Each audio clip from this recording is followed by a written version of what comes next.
Okay, welcome everybody. If you're watching this video, my name is Andrew Evans. I'm the divisional coordinator for the Florida Coast Heat. And this video is the preliminary portion of our TLA interview. So if you are currently watching this video, it means you have done something with either your CPO, your sales performance, or something to stand out enough that you have entered into our interview protocol. So I want to give you a formal good luck if you will be interviewing. And first thing I want to say is congrats on being here. You know, there's lots of people that have started working with us throughout the course of the summer all across the division. And there's only so many people that are actually going to have the opportunity to interview for TLA. So I want to give you some props if you're a candidate on getting to this point and getting this far. Obviously, I think goes well and bodes well for you if you've done the right things and steps to set yourself up for this opportunity. So I really quickly want to take a quick second to walk you all through the interview process and exactly how this is going to work, what we're looking for, give you a little more insight and just a review of why TLA, and then tell you specifically what exactly we're looking for in our candidates. So first portion of the interview is this portion. So this is what we call the group interview. I'm going to walk you through some just quick information on TLA, what it is, and how to show up and prepare for your one-on-one interview with me. And that's going to be the second portion of the interview. Most of you all, except select assistants, will have a little bit more time. Most people will be given, a 20-minute slot to interview with me. That will either be live if you're over on the West Coast, because we are able to meet live in the Tampa Bay area, or if you're down in South Florida, in Metro Miami, Doral, we will probably be doing a virtual interview. Both of which are fine. So the objectives that I have for this TLA tour for today is, number one, I want to find the best talent inside of Florida Coast, up and down the coast. We've had lots of people that have come out the gates and have made strong performances, and I'm looking for the best talent to staff and build the future of our 2021 division and beyond. And a second objective that I have is to build our championship culture and build our championship team with other future candidates. So if you've been in the division long enough, you know the four anchors of the Heat: HEAT, it's high performance mindset, energetic leadership, ACE weekly, and true professionalism. Do you have a high performance mentality? Are you showing up? Do you have high expectations for yourself? Are you leading the way with your energy? ACE weekly is definitely something that I think about quite a bit coming out of the push, because I know there's a lot of you all that had some pretty strong push performances. And I can tell you right now, as a division manager, I'll be very curious and paying very close attention to the people, not necessarily what you did during the push, what you do coming out of the push. Are you using and continuing the positive momentum that you built up for yourself?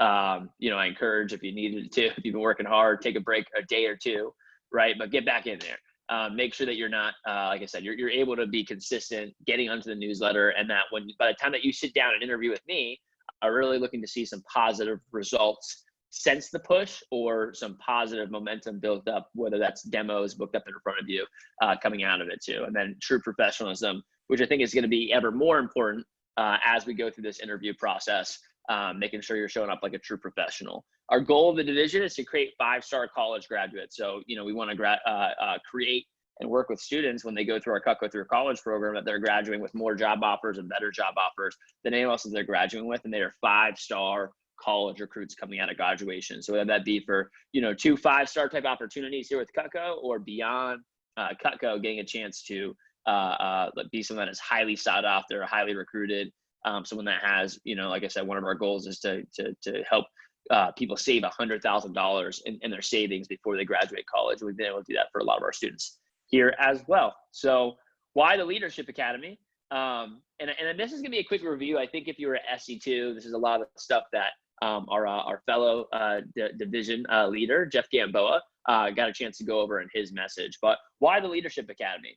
Well, first off, what I want to tell you all is that the Leadership Academy, again, it's not something that is exclusive to Cutco. We are not the only company, nor do we claim to be the only company that has some sort of leadership training program or leadership academy. If you go to just about anywhere, you can go, take classes at the Harvard Business School. But while you're there, they have an opportunity for their top students to join what they call a Leadership Academy. And it's a group that you can apply for. So on top of the coursework, you can really be getting those connections and develop your leadership opportunity. If you go to Amazon and Nike, if you go to McDonald's, Apple, Google, Facebook, All these companies have their version of some sort of leadership or corporate growth training. That doesn't make us unique. What makes us unique is the fact that we work with 17 to 24 year olds. What makes us unique is that we're the #1 college recruiting company in the nation. And so we impact people in a time where they need it the most. In a time where I'd say it is the most formidable growth periods of a person's life is that 17 to 24 year olds range. And it really does shape and affect the trajectory of people in their lives well beyond TLA and beyond that age group. Why TLA? Because this generation that we work with has been labeled quite a few things, but more importantly than me, I love working with young people. I love working with our students, and it's a generation of why not. It's a generation that asks the questions, and I believe it is the goal and responsibility of a company to adapt and work to the people and not try to get the people to adapt to the company and the corporate environment. Why the Leadership Academy? Because there's quite a big need for students to develop skills. This is from almost 10 to 15 years ago is when this article was published, and it said 2 out of 5 college students graduate with a job out of college. So less than 40% of students that graduate with a college university degree, 4 years of schooling and funding, and only 40% have a job when they graduate from school. The average student does over $20,000 with an average salary of $27,000. More important than that, 65% of those students that graduate have at least a 3.0 GPA and at least one internship experience on their resume. So when I hear these things and students talk about good grades and getting an internship, I say, hey, that's great. And that's what you need to do to be in the top 50%. That's just what most people do, top 65%. And even then, 2 out of 5 students graduate with a job offer out of college. It takes the average student 8 months to find a job after college graduation, and over 50% of college students move back home with mom and dad after graduating from college. So there's more of a need than ever. This is 10 to 15 years ago.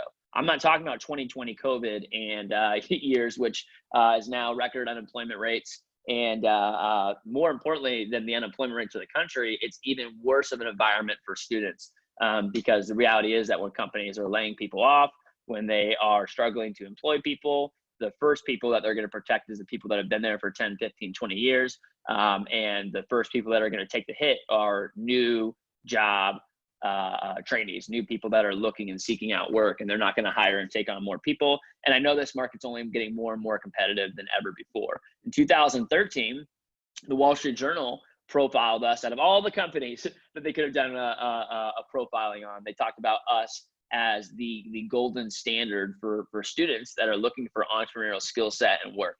The college students have sold Kako are shortening the learning process on their way to becoming entrepreneurs, whether they stay with Vector or move on with their careers. And that was in 2013, over 7 years ago. And I think it is only more true today than it ever was in the past. This is the same reason we were awarded DECA's Company of the Year back in 2017 from our work that we do with students, the way that we impact them in college and beyond college graduation. Jeff also mentioned, and I think a lot of you guys heard from him at SC2, John Broman, who gave a great talk to wrap our SC2 message up. He interviewed and sat down with the founder of Priceline.com, which is the largest, basically airfare booking company in the world. And when he sat down with him, he talked about 2 different things that kind of came out of that conversation. And he wrote them in this article, which you can check out on the frontrowfactor.com. But he talked about, hey, this CEO that he sat down with from Priceline had a couple different things, Jeff Hoffman, that really separated him, and he felt like separated most successful people, and that is their ability to solve problems. Are you the thermometer, or are you the thermostat? Are you someone that just reports problems, or are you someone that actually is able to change them and solve problems that are meaningful and helping people? The other thing that successful people are good at doing is partnering up with other people, finding other like-minded people. And I recorded a podcast on this not too long ago and said, hey, there is no such thing as self-made success because anyone that is self-made, anyone that has gotten to where they've gotten there with the help of other people. You are the average of the 5 people you spend the most time with. So, the question is, who are you spending the time with? And this is something that if you get into TLA, you will see all year round, every single day. And that's your COI, #COI, or circles of influence. Do you have 3 people that you're learning from, 3 people that you're learning with, and 3 people that you're teaching for? And I think another huge value of getting into TLA and being a part of that group is you're just surrounded by other great people. You have access to mentors and leaders and people that are a couple years ahead of you, and oftentimes the trajectory of where maybe you want to be. More importantly, you're surrounded by a good group of people that are like-minded. I know a lot of us have friends and things like that too, but are they on the exact same trajectory of where you want to be? Are their lives headed into the same direction? Doesn't mean you can't be friends with those people, but it does mean you should probably get around people that are actively seeking out and pursuing some of the same goals that you have, and have a similar trajectory and aspirations to create that best version of themselves. And I think that's clearly something that you find in TLA. I think it's something that you probably already found quite a bit in your respective offices, but it's another level, another power when we're really bringing the creme de la creme and the top people in every single district and branch organization into our Leadership Academy and leadership program. And whether that is through social outings and having good events with our leadership teams, which we always like to do, or maybe it's just for Florida Coast events, as we'll do our TLA Beach Day. I think no matter, this is our photo that we took before on January, before this upcoming summer, and we just have a really, truly awesome team here. There's no group that I get more fired up and inspired to work with than this group of individuals right here. And all these student managers are people that are going to become leaders in their businesses and their communities and their organizations that they run, and as well as their families. Why TLA? Because, well, skills are quickly becoming more important than degrees. And I think, the more and more, I think this is only becoming more and more prevalent over the past 5-6 years, but, companies are really looking, and even, med school, grad school programs, like people are looking for less about degrees and the rankings of the schools that you went to, which is really how we've operated for the past 20, 30, 40 years. And it's moving in a direction of where companies, employers are not just looking at your major and your degree in the school you graduated from, but the quality of skills that you had, your personal growth, your aptitude for the position, to find great careers out of college. And I would argue really any careers. Skills are becoming more important than degrees in a lot of different areas. I think some of you all know, and I just had it on here, Trump signed an executive order earlier on this year that said, and this is not across the country, but this does set precedent of what the United States government is doing, is saying, hey, we're not going to be hiring people based off their college degrees anymore, because we don't really think it's fitting and it doesn't help us find the best candidates. We're going to hire people based off of merit, and based off of the skills that they actually have in the position that we are looking for. And so I think it's creating options via skills. When you have a skill set, you become more marketable regardless of what it is that you want to do long term. And the skills that people need, USA Today wrote an article. They said the 5 skills college students need to get a job: people skills, right? And social capital, having a network, circles of influence, problem solving skills, which we talked about, oral communication, leadership, and written communication.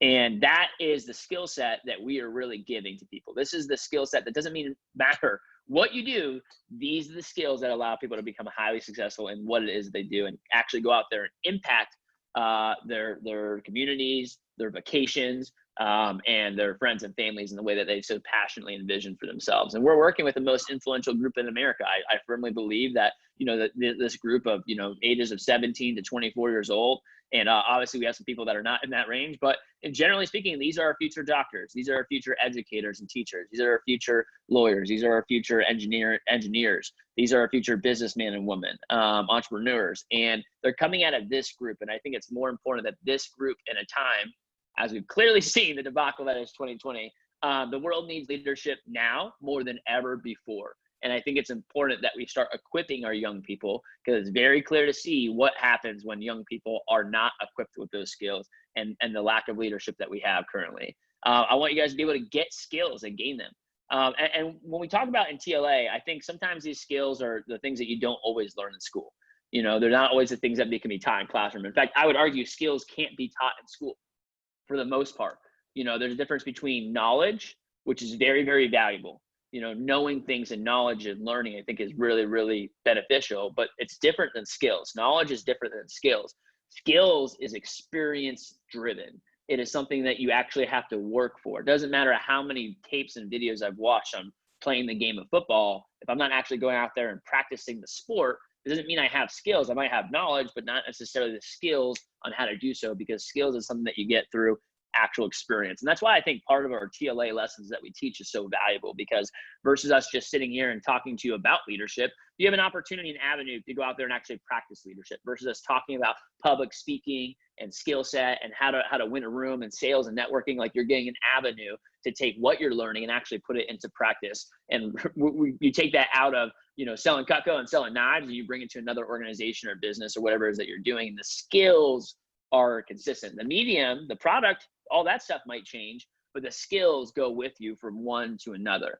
So the 3 skills that we focus on, 3 areas or categories in TLA, is personal, professional, and financial skills. Personal skills, because, you know, no employer is just interested in having a good student. I hear that all the time, like, well, Andrew, I just really want to focus on school and just good grades and set that up, use that to set myself up for my career. And that's great. I think good grades are important. But the reality is that 3.3 versus a 3.8 to an employer is not that much bigger of a difference. You know, I would always, every single day, take someone that's a 3.3 student, right? But they were the president of their class, or they were a student athlete or the captain of their team, or they've done something that involves some sort of significant experience in leadership. Because the reality is that you will never be good at anything doing just one thing. You know, if you want to learn how to be a great husband, a great mom, a great business owner, a great father, daughter, son, whatever you want to do, I think just helping you out personally in life and helping you become the best version of yourself is the first thing that we really like to focus on. That's more of the personal development aspect.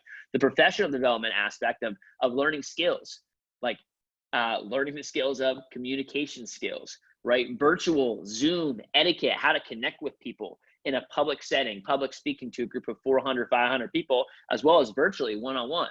How to build a strong connection with someone quickly, how to manage your own time, how to make a professional phone call.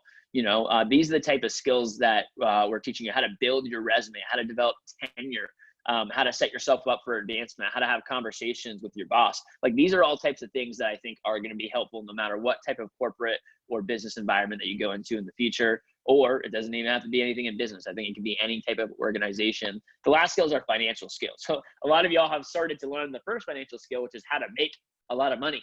You know, learning how to make money. Like, again, money's not the most important thing, but it is what fuels and drives the rest of the world. It's really hard to impact and do anything significant without having that money. So, you know, also money is the number one factor in why businesses fail. It's the number one factor in why marriages fail. It's the lack thereof of money, or having money and not knowing how to manage it, or having disagreements on it, right? So how to manage your money, meaning how to make the money, how to save the money, how to spend the money and invest the money, and how to give the money away, right? Those are the 4, I guess, money categories or buckets that I typically talk about. You know, if you're good with money when it's small, you'll be good with money when it's when you have more money later on. And that's something I always tell people, is that, like, you know, if you can't learn how to manage your money when you have $5 grand, 10 grand, 15 grand, you're a student, you're never going to learn how to manage your money when you have $100 grand or $1 million later on, you know, in life. And so the primary things that we typically teach inside of TLA is how to manage your money, how to manage your time, energy, others, and yourself.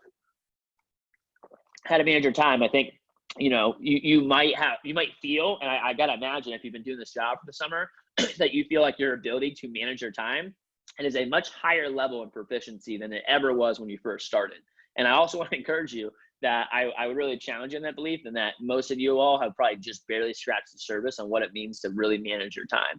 You know, the biggest executives, CEOs, entertainers in the world that you might look up to and aspire to be like, these people have the same 24 hours as you all do, and they're just better at managing their time. So learning how to manage your time effectively, I think, is something that's really valuable. Learning how to manage your energy, because energy is leadership, and that's the biggest portion, key of influence. Sales is all determined by energy, and managing your own personal energetic state is important.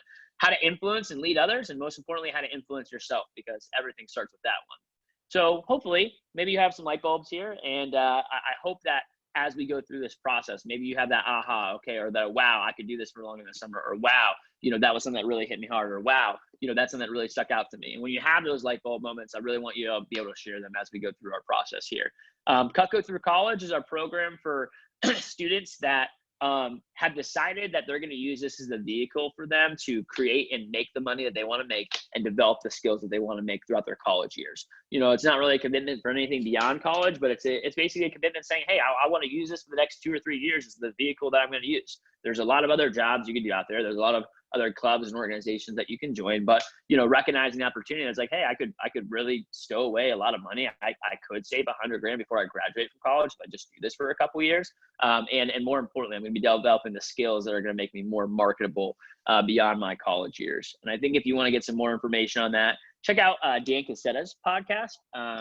And his changinglivespodcast.com. So you can check that out. And Jeff Gamboa did a phenomenal interview talking about our Cutco Through College program and what it typically looks like and how it works. And this is a traditional track for people that go through our TLA and go through a leadership program. Typically the first summer, you're selling one summer and earning a spot for the next summer. And most people go into TLA with the intentions or goals of giving themselves an opportunity to become a branch manager, which is the premier opportunity that we offer at Cutco.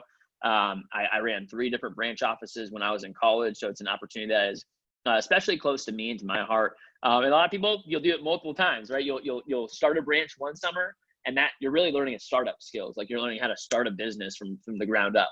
If you do it again, you're learning how to grow. And eventually, if you did it a third time, you're learning how to scale a business, and all 3 of which are different skills. Some people branch one time and then they're like, the leadership opportunity is awesome. And Andrew, I realized I hate managing people, and I'd rather just manage myself. And I just want to be an independent Cutco sales rep. I want to be able to make a lot of money, have a lot of flexibility and lifestyle. And the end goal is that we're creating students when they graduate, they have, you know, 2 phenomenal opportunities at Cutco as a district manager or CSP, or you're a 5-star college recruit, which means you're highly sought after. And what we're really talking about here is creating options for yourself, you know, where you do have, hey, 2 really kick-ass options coming out of college, and around that, and aside from that, you have a lot of options beyond that outside of Cutco. This is the accelerated kind of track. So this is like if you're a junior or senior, maybe you're not going to college, you just graduated from high school, or you're just deciding, hey, all this COVID stuff, I don't want to take online classes, I'm not necessarily sure if this is for me, then this would be an example of maybe more of an accelerated track. We have some people that will literally sell one summer and open up as a district manager, which is more of a career opportunity or a full-time career sales professional the following summer too. The question that I always ask, and that I think Jeff shared, this is actually from, I think Dan Cassetta posted this on Facebook a little bit a while ago. He's actually the region manager for our Western region, which oversees the West Coast of the country. He asked a question of, hey, what's better? Like, you know, graduating and you know, you work for 30, 40, 50 years to make 6 figures, and 6 figures just being the quote unquote success number that I think a lot of students is like, yeah, my first job, I want to make 6 figures out of college. Great. And the reality is that doesn't happen for most people, and most people can and eventually will get there. But it may take, you know, a while and years of building up and getting some promotions and raising that salary.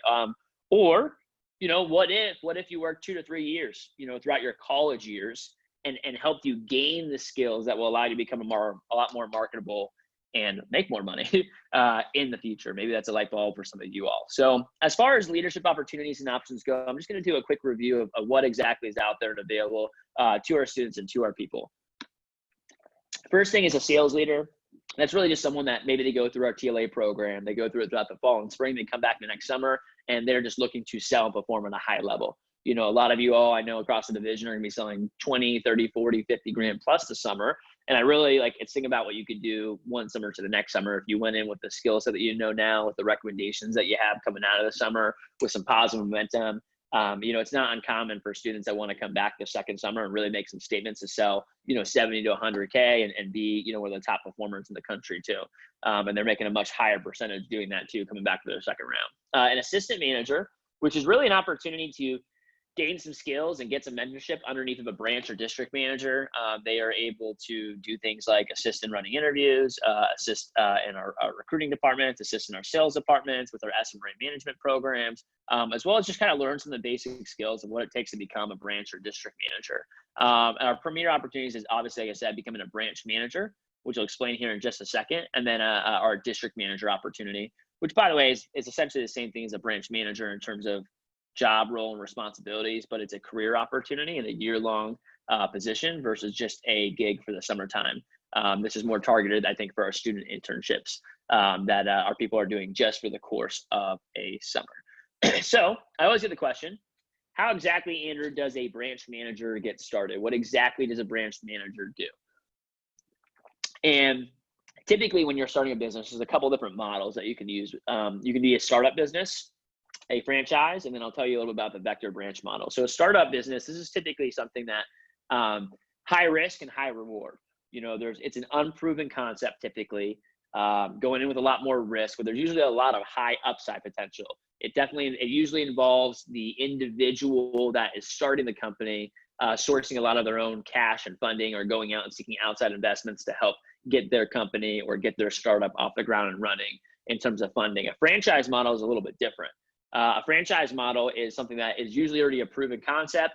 And what it involves, if I'm a Smoothie King, a Chick-fil-A, McDonald's, and I want to open up a franchise, or a Starbucks, typically you're going to pay the company $500,000 to $1 million, depending on what it is. And then you'll cut them checks over and override off of all of your sales. That's a franchisee model. But you're doing that, you're paying for that money, then you get everything from the company. You get all of their programs, you get their supplies, you get their their sourcing for all their products and materials and their costs, which can be nice because it's already a proven program and formula.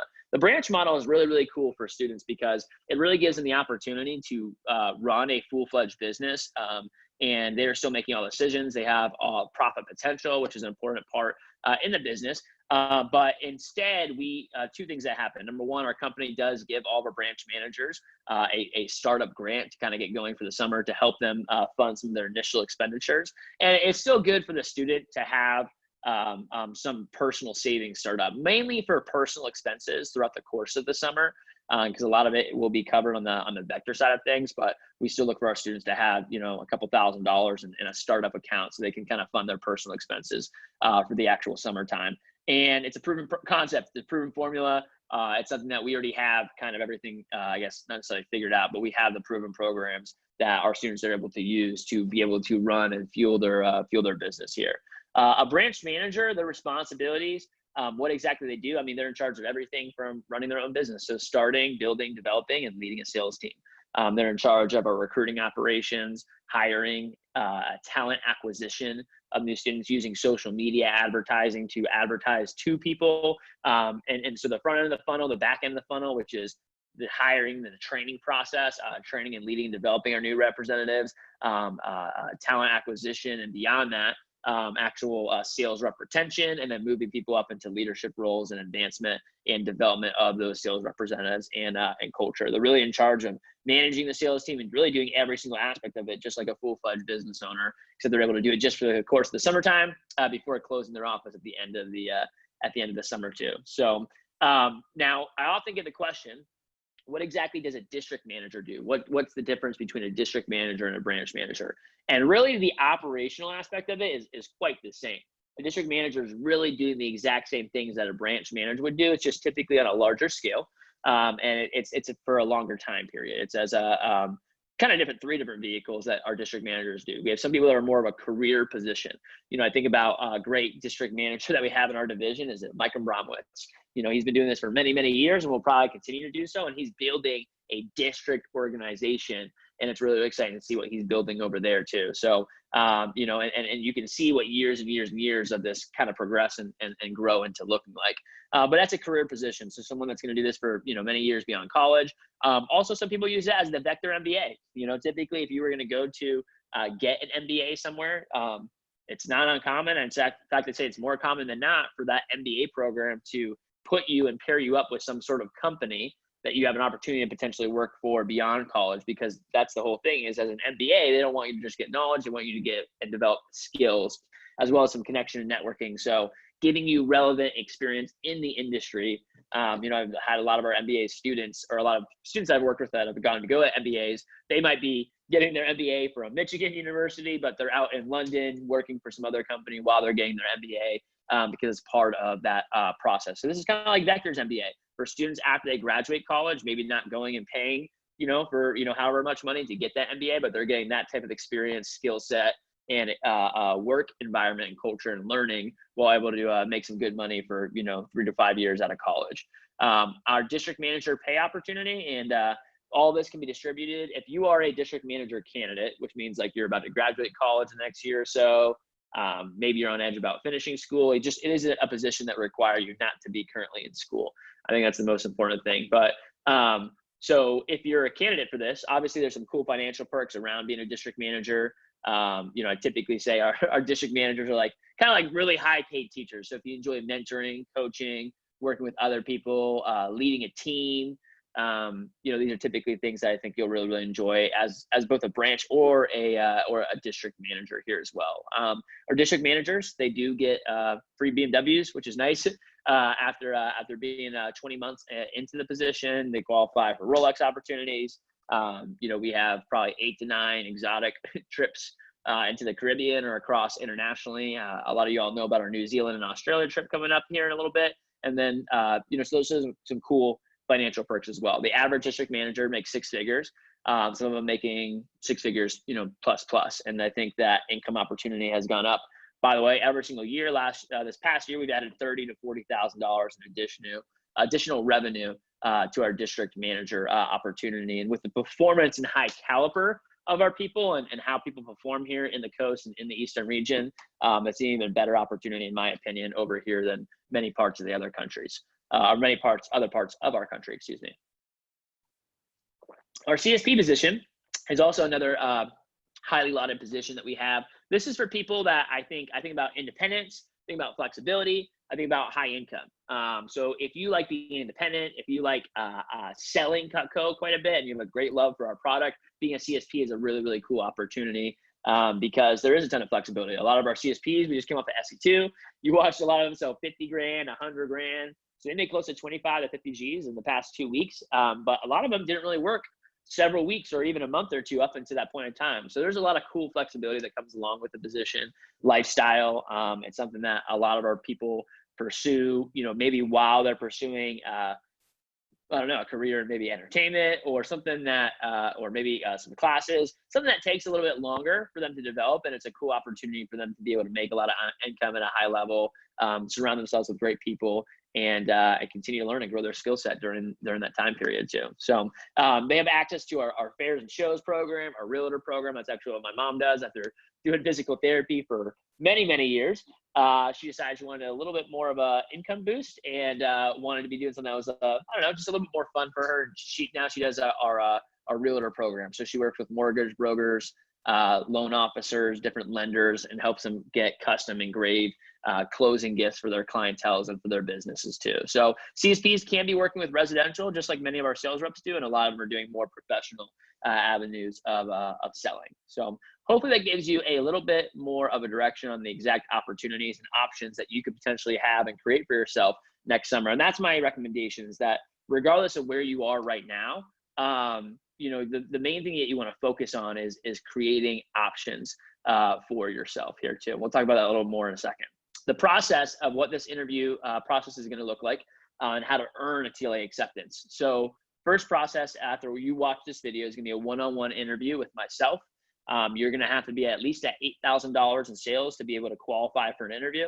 And you do have to be at least at $10,000 in sales to be considered for an acceptance into TLA. Unfortunately, if you're not at $10,000 in sales by CFC, no matter how much you stood out as a candidate, there's just not an opportunity to be accepted into the Leadership Academy at this time.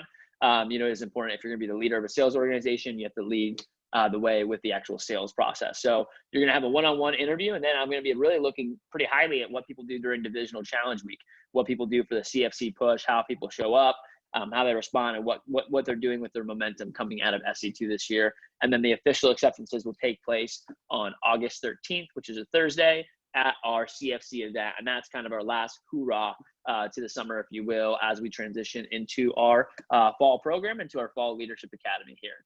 As far as time commitment goes, and this is a good thing that's helpful to know around what exactly would be required of me and how much work would this really take, and would I be required to take on if I'm doing this. And I have to get some concerns. I know a lot of people are already students, and I've had lots of collegiate athletes work and go through our TLA programs. I've had plenty of people that are taking 18 credit hours and a very tough majors in their coursework in schools. And I like to say that I think TLA is not that much of a time commitment, even though it is very valuable. It is not a huge time commitment. And the way that TLA breaks down, it's basically 2 things. It's monthly and weekly sessions. About once a month, typically on like a Friday, Saturday, or Sunday, we'll have some sort of group divisional prep where everyone will be on, and it will last a couple hours, and we'll kind of be prepping people up for the next one. That there's one of those typically every 5 to 6 weeks, or sometimes every month period. I'd say there's probably about 3 to 4 TLA monthly preps in the fall between now and December.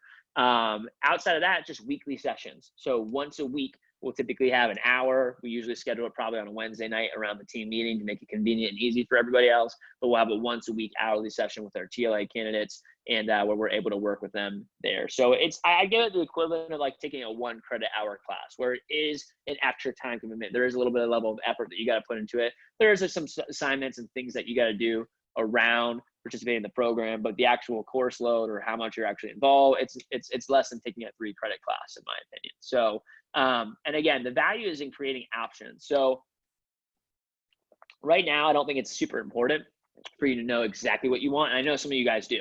Some of y'all are very, very gung-ho, excited for branch. And if you are in that boat, if you're someone that is excited about branch, or especially district manager, make sure that you're talking to me about that on your actual interview, because I like to know, and it's helpful for me to know earlier on who are already serious candidates that really are aspiring and want something like this, and then who are the people that are still kind of figuring out what they want.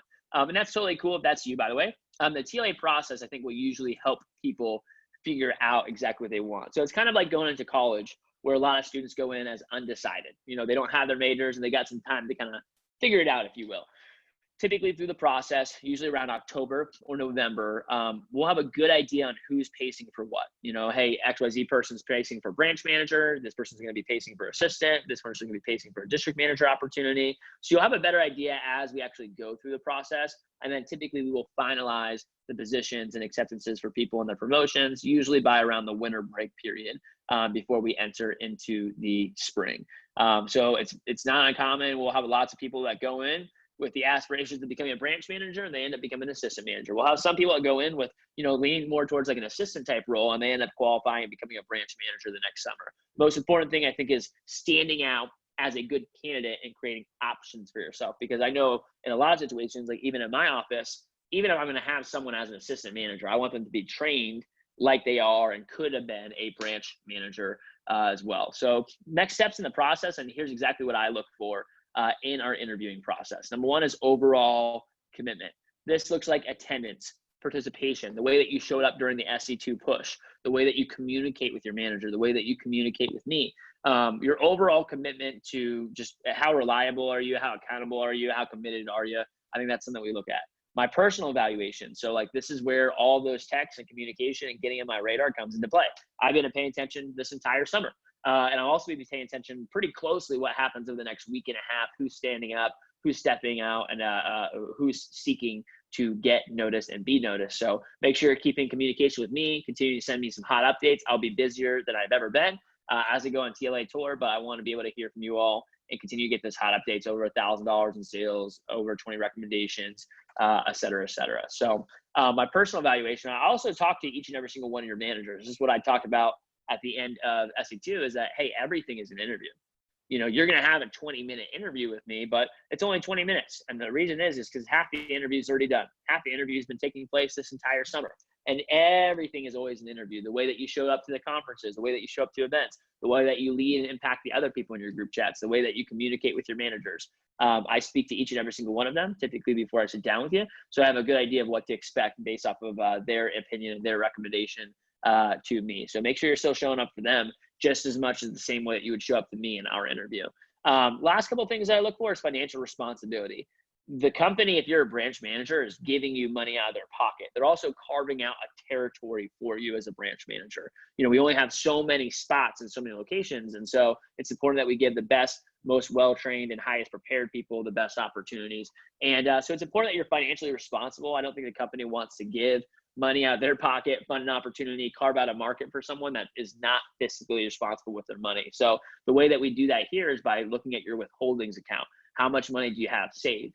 If you don't have a withholdings account set up, that is basically an account that you can set up where a certain portion of your paycheck is taken and put away into a savings account with the company that you can have and you can use. You have 100% access to it, so your money can be taken out at any time, but it does two things. Number one, money that you don't see, you don't spend, and that's why one of the first TLA money management lessons that we'll teach you is having some sort of forced withholdings where a certain portion of your paycheck is automatically being saved and taken away. The second thing that allows us to do is that you can now use that to save up for a specific investment opportunity a specific purchase that you want to, or you can use that as your manager startup account that you'll use going into the summer as a branch manager. And that number it allows us as a company and gives me as a division manager a chance to see like how much do you really have saved, how much you have put away, and how well are you at saving your money and keeping money into a savings or withholdings account there too. So if you haven't set one of those up yet, highly recommend talk to your manager as soon as possible. Make sure you get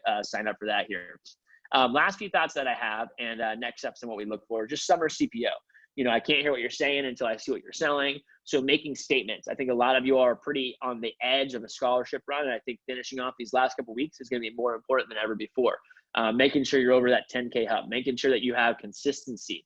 You know, so not just peak sales performance, but ACE weekly, consistency, week in, week out, and be able to have the same results over and over and over again. So I'm looking at your past sales performance, and I'm also looking at your future performance. And I think both of them are going to be merited and considered as we have our TLA interviews in our process. Finally, let me wrap up here with some assignments. So if you are in this protocol and if you are in this interview process, here's what you need to get done. Number one, if you haven't been added already, our SC2 Gunners group chat, which is now our TLA candidates for 2020 and 21 group chat, go ahead and get added to that. That's what we're going to be using for all communication about TLA and the tour. You also want to get on my radar. Continue to send me some hot updates. I want to know what you've done after SC2 and what you've done coming out of the conference. You know, I've gotten so many messages across the division of how powerful and impactful and how great that event was. But if it really was that powerful and that impactful, make sure that you're using that and you actually have something to show about how it was impacting you, how it transformed your sales, what you got better, what you're taking from that event and moving forward with. Make sure you're signed up for COC, Conference of Champions on the 13th. That's going to be important. That's when we're going to do all of our TLA acceptances. So you need to make sure that you clear out your schedules for that. And then make sure, again, you're performing here in August, and that when you sit down with me, you have a strong report of what you've done or what you have in front of you coming out of the push. The last part is just rocking your one-on-one interview with us, making sure you're on time, making sure you're dressed professionally, making sure you're ready to really leave a positive impression. And I will be asking you, I want to make sure that you've watched this video. So I will be asking a lot of our candidates throughout the interview process questions that I've covered in this video to make sure that you understand what TLA is, you've watched the video and you know exactly what we're expecting, what we're looking for in our candidates. So make sure you rock that interview and have a one-on-one with your managers between now and when our interview is. Most of you, all this will be on Sunday or Monday. Your managers will have a resume workshop, which you actually might be watching this video right after that. And then you can watch this video and then make sure you're well prepped and prepared for your actual interview when we sit down. So ladies and gents, I'm fired up and I'm excited. This is going to be our first ever tour as a division. And so this tour is the most important tour and the first one that we've ever had. And it's going to be more important than ever that we're finding and selecting the right people to build the future of the Florida Coast Division. We came off of SC2. We were the number 3 division in the entire company for that actual push. Beat some of the best divisions in the company and fell short just a couple $1,000s in sales from some of the other top performing divisions in the company. I think what's most impressive about this is that we did that with about half the amount of offices in our division. And what that means is that there's a lot of opportunity here. We're just getting started. Pound for pound, this is already one of the strongest divisions in the entire company. And I'm excited for 2021 and beyond when we staff it with a whole new group of kick-ass leaders and what this division is going to grow into and to become. So I'm looking forward to connecting with you all. Stay on the radar, keep the hot updates coming, talk to your managers, and I'm looking forward to seeing you on our 2020 and 2021 TLA interview. Thanks, guys.